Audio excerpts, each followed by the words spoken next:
I have a really cool way of storing markers and how to swatch them and how to attach your swatch sheet to the case. Did you know that sometimes when you get new art supplies, it can be challenging to fit them into what you're already doing? I had a mid-year art haul video. Here's the thumbnail for it, and I'll link it for you in the iCard in the description box below. But I got some really fun new supplies, and I want to just fully finish most of what you saw in that video. So today I have a really cool way of storing those markers that I received in that video and how to swatch them and how to attach your swatch sheet to the case. It's going to be really cool. So they're grab and go. And then every time you want to use them, it's going to be so easy. Let's get started. Just to refresh your memory, these are the markers we're playing with today, the Faber-Castell Sketch and the Faber-Castell Aqua markers. So one of them is alcohol-based and the other is water-based. And in the haul video, I put them in this marker holder here. It's a plastic case by Spectrum Noir is usually who has these. And they work fine. They work great. There's a little bit of iffiness on them. If you pull them out, they can separate from each other. And I just decided I wanted them in this global art case. After all, this is a canvas case with elastic bands. And I know myself, I'm just more inclined to pull these out and use them if they're going to be in this case where I can just plop them onto any surface, not worry about the plastic parts separating or anything like that. So I can fit 2 markers per band, but because of the edges curving like that, I'll put 1 on the edges and 2 in every other band.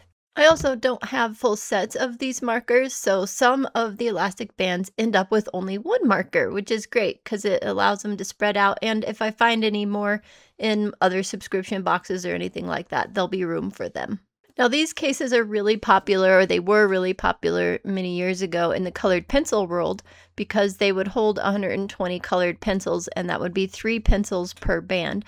And that's why I initially have these, because I bought colored pencil sets for my mom and my grandma and myself. These cases are still available, although there are other options out there. These are very high quality and I do recommend them. They are linked in the description box below, so check that out if you're interested in trying them out. Now, before doing your official swatch sheet, you need to swatch these out and make sure that you're putting them in an order that you're going to be happy with. So I pulled out my Canson XL watercolor pad here. I've had it for so many years and I like to just use it for random stuff here and there.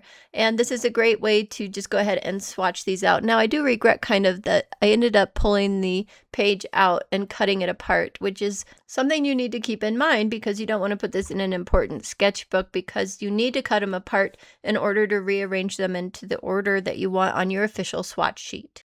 So once they're all swatched out, the X's are ones that I didn't think were duplicates, but that were. So there were actually more duplicates than I thought in that original video.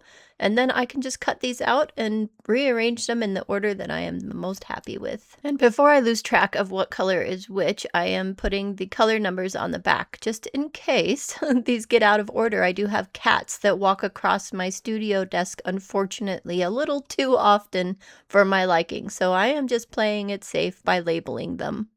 Once they're all cut out and labeled, you get to do the fun part of rearranging them in the order that makes sense to your brain. Isn't there always that one color or two that just doesn't fit anywhere? Yeah, we have those here too. Once you're happy with the color order, I suggest labeling them again with the order you want them to go into the case.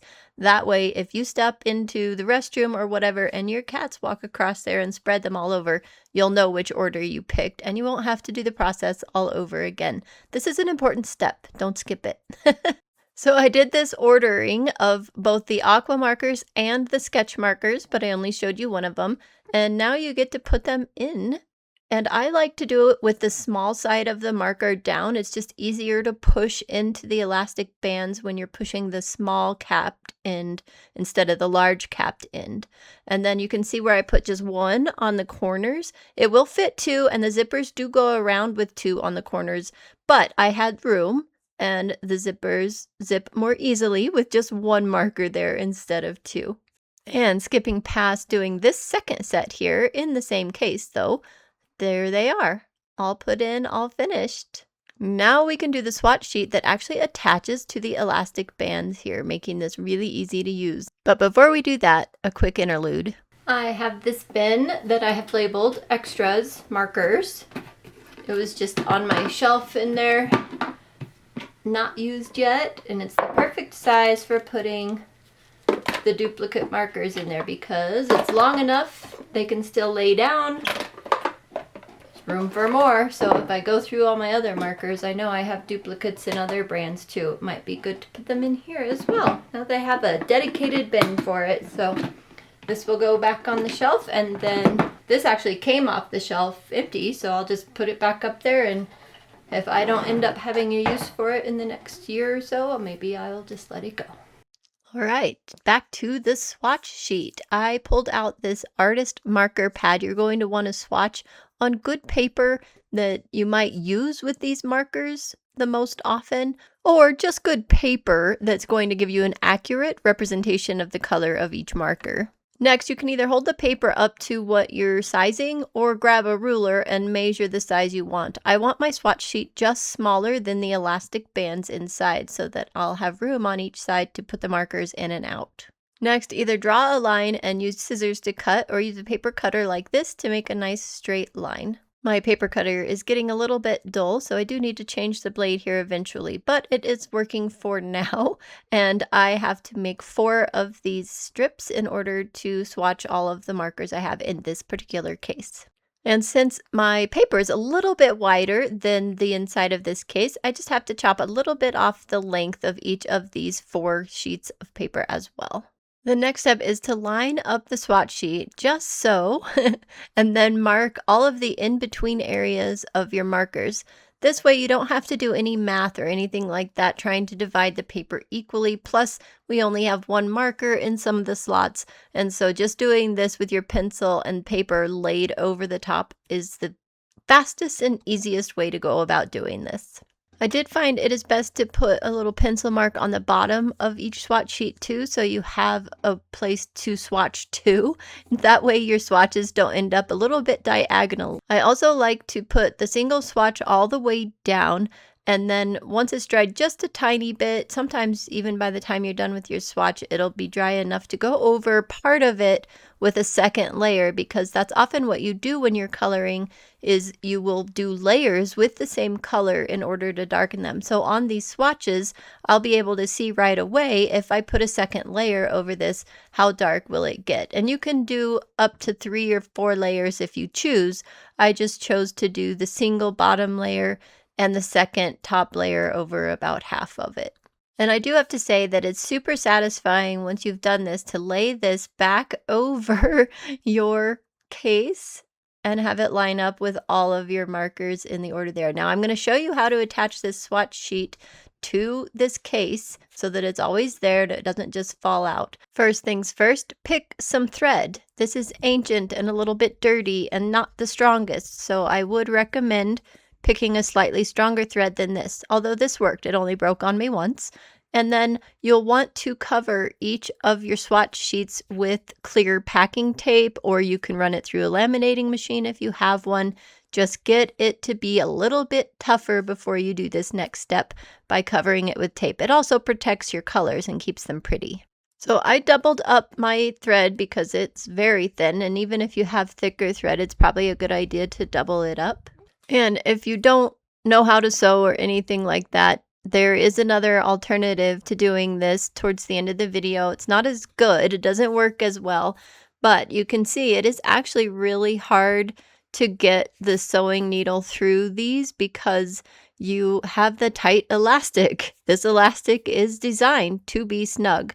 And if you don't know how to do the fancy little knot I did at the end, you can just pull it through like this and then just tie a regular knot as if you were tying your shoestrings into double, triple, quadruple knots.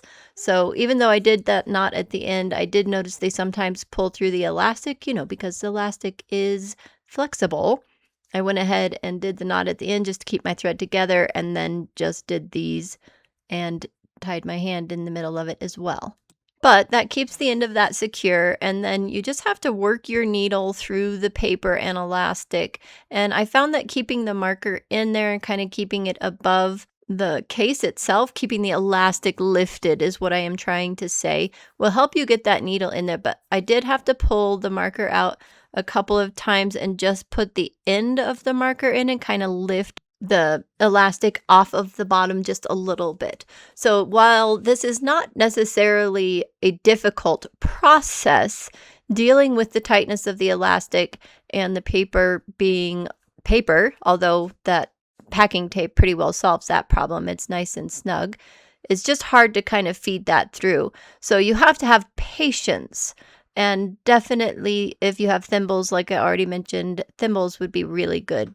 I also had my pliers in the other room. I almost always have them here in the studio, but I was working on framing a bunch of my artwork, and I was too lazy to get off my behind and walk the 30 feet into the other room to get my pliers. But pliers would be of a great benefit here for pulling the needle through. So basically, I have this secured on the left end of the swatch sheet, the middle of the swatch sheet, and the far right end of the swatch sheet, and that is plenty. And again, this is the best way to do this for what I found. Now, I did try an alternative because I was getting tired of poking myself with the needle because I was being lazy and not getting any of the right supplies. So I did try staples. I grabbed the absolute smallest stapler I could find, which is an ancient one, probably from my great-grandma's house, because that end would actually fit in the elastic. So the trick with doing this with the stapler is you have to have a bottom that will actually slide in the width of the elastic, and it's pretty narrow.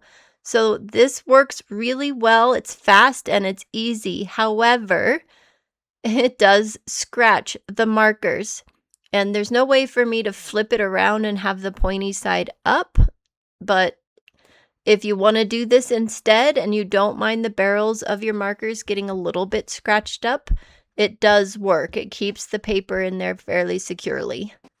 And this one is all stapled, but you can see the scratching there on the marker barrel, and that's just from pulling it in and out. It's a pretty deep scratch, so it's not insignificant, the damage a staple will do to the barrel of your markers. So I prefer the sew it in method over the staple method, but the staple method was moments, while the sew it in method was about 20 minutes per swatch sheet because I didn't go get my pliers. I bet it could be like 10 minutes per swatch sheet if you actually went and got your pliers. So whichever method you prefer. Now your markers are all organized. You open them up and you know exactly which color to go for because your swatch sheets are right there. Now we have one last thing to finish up, and I'm getting my Derwent pastel pencil out for this because, oh, I'm using the AvMatte pencil sharpener too. That thing's kind of nice. Anyway, I figured this white pastel marker would show up on the edge here, and I could label this canvas case. Sorry about the blurriness of the camera there. It has a hard time when hands and everything's all in the way. But anyway, labeled this, and then I thought, oh, this pastel probably is going to wipe off too easily. So then I covered it with packing tape, and then it was really hard to read. So then I just ended up going over the packing tape with a Sharpie, a black Sharpie. So you might want to just start with the packing tape and the black Sharpie for labeling the edge of your canvas case. I didn't want to write on the canvas case directly with Sharpie or with acrylic paint marker because I wanted it to be somewhat removable if I chose later. So this actually worked just fine. It was just a few extra steps that I didn't need to do. And last but not least, putting them away in the closet on the shelf. I was going to put them like this, and then I realized, oh wait, I need to put these flat. So I just laid them down. There we have it. All labeled, ready to grab next time. I hope you found this marker storage solution useful. Are you going to try something similar, or how do you store your markers and use them? Let me know in the comments below. Thank you so much for joining me. I'm really glad you hung out with me today. And if you like my videos and you have for a while, consider hyping, liking, subscribing. I really appreciate it. We'll see you guys next time. Bye for now.